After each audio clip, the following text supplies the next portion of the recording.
क्या आपने कभी ऐसा सपना देखा है जो इतना असली लगे कि जागने के बाद भी उसकी ठंडक रूह तक उतर जाए?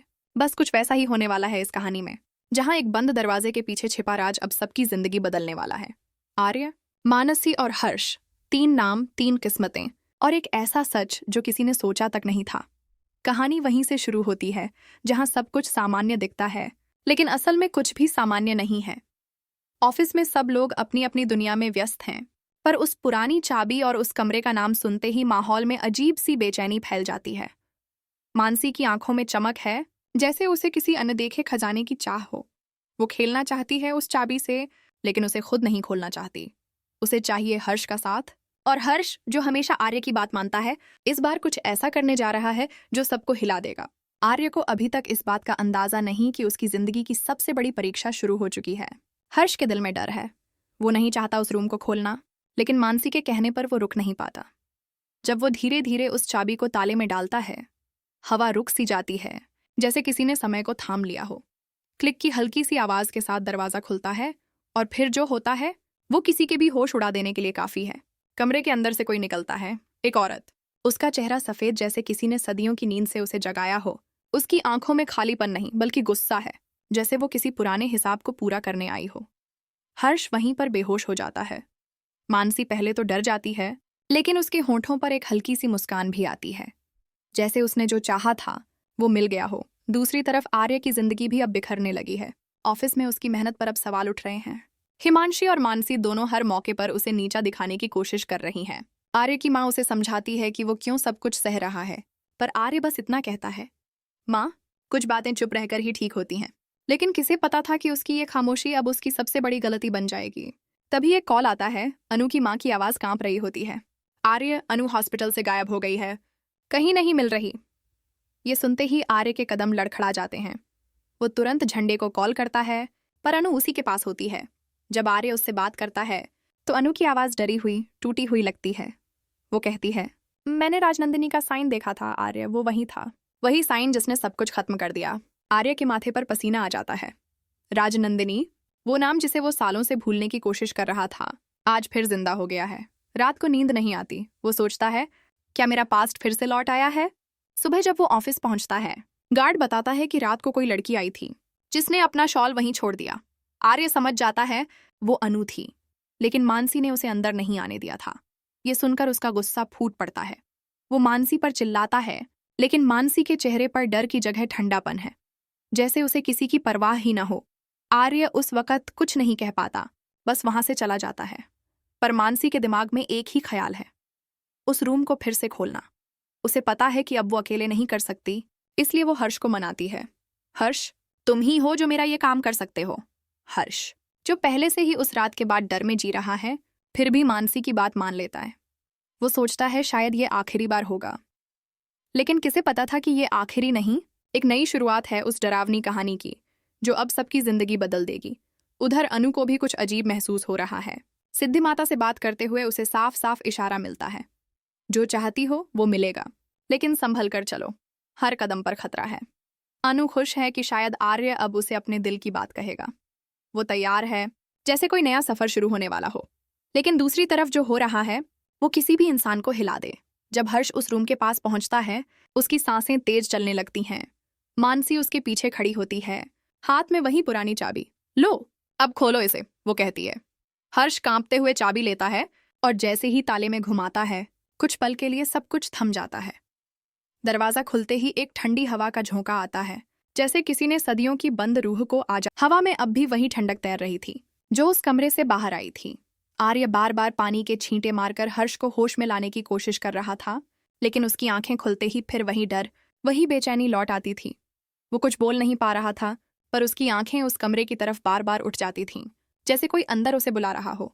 मानसी चुपचाप खड़ी थी, चेहरे पर एक अजीब संतोष, जैसे वो किसी रहस्य के करीब पहुंच गई हो। आर्य ने गुस्से में पूछा, मानसी, आखिर तुमने ये किया ही क्यों? लेकिन मानसी बस हल्की सी मुस्कुराई और बोली, कभी कभी सच्चाई जानने के लिए डर को खोलना पड़ता है आर्य। उसके इस जवाब ने आर्य के अंदर कुछ तोड़ दिया।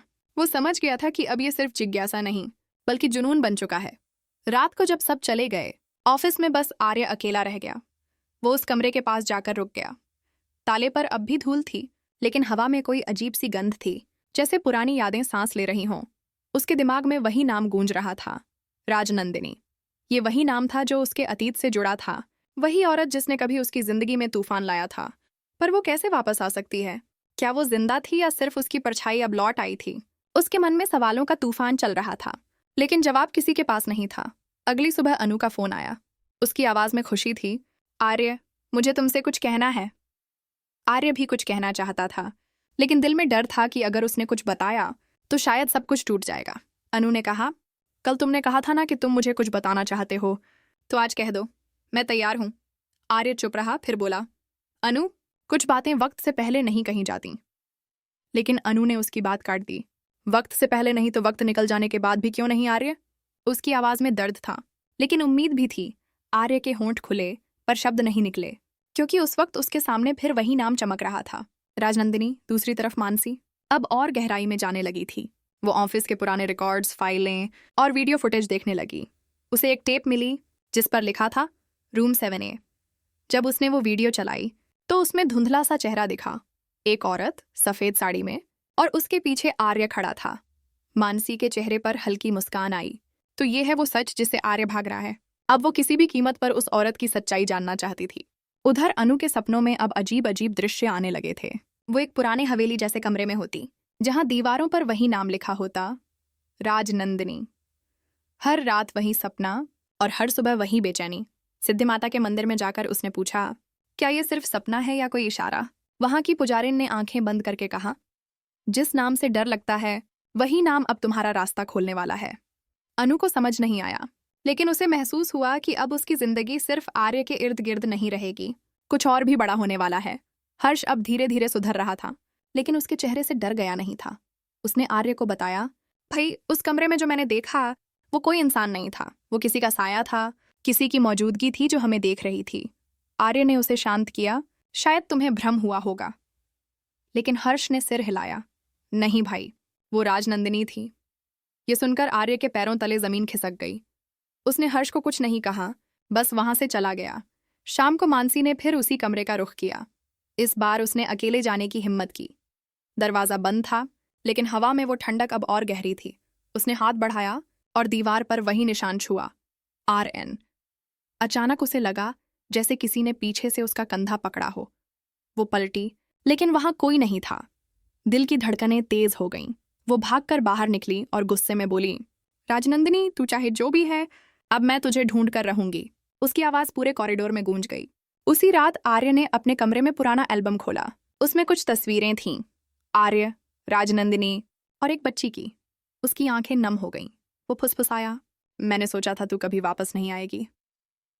तभी उसकी माँ कमरे में आई, बोली, आर्य, कुछ बातें दफन ही रहने दे। अगर तूने फिर से वो दरवाजा खोला तो सब कुछ खत्म हो जाएगा। लेकिन आर्य अब चुप नहीं रह सकता था। वो जानना चाहता था कि क्यों हर कोई उस नाम से इतना डरता है। दूसरे दिन ऑफिस में सबके चेहरों पर तनाव था। हर्ष अब ऑफिस आने से डर रहा था। मानसी भी बदली बदली सी लग रही थी, लेकिन आर्य शांत था, जैसे किसी ने अंदर से उसे तोड़ दिया हो और अब वो सिर्फ सच चाहता हो। उसने तय कर लिया कि आज वो उस कमरे में जाएगा, अकेले। जब वो वहां पहुंचा तो हवा थम गई। उसने धीरे से दरवाजा खोला। कमरा अंधेरे में डूबा था। उसने टॉर्च जलाई और सामने दीवार पर देखा एक पुराना पेंटिंग, जिसमें वही औरत थी, राजनंदिनी, और नीचे लिखा था, वापसी। अचानक पीछे से किसी की आवाज आई, क्यों आए हो यहाँ आर्य? आर्य पलटा, लेकिन वहां कोई नहीं था। उसकी सांस रुक गई। टॉर्च की रोशनी कांपने लगी। तभी हवा का एक तेज झोंका आया और दरवाजा अपने आप बंद हो गया। वो अंदर फंस गया था। बाहर मानसी पहुंच चुकी थी, लेकिन उसने दरवाजा खोलने की कोशिश नहीं की। उसके होठों पर फिर वही रहस्यमयी मुस्कान थी।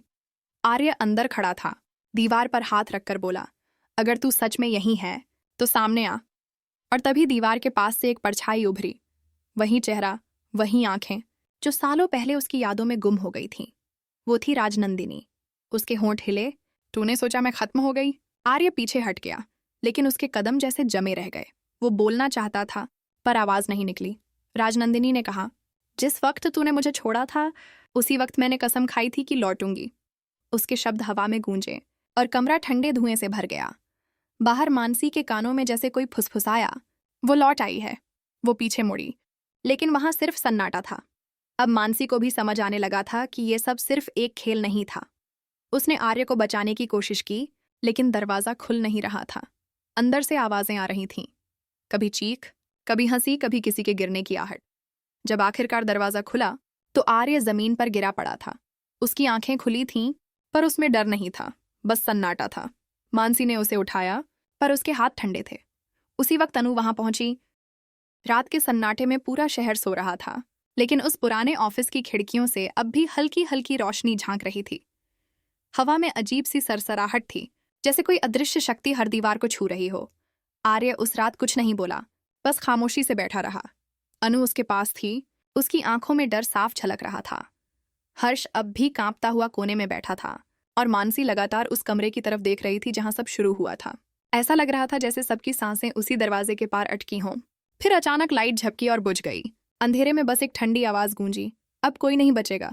सबके दिल की धड़कनें एक पल के लिए रुक गईं। आर्य ने टॉर्च जलाई और धीरे धीरे उस आवाज की दिशा में बढ़ा।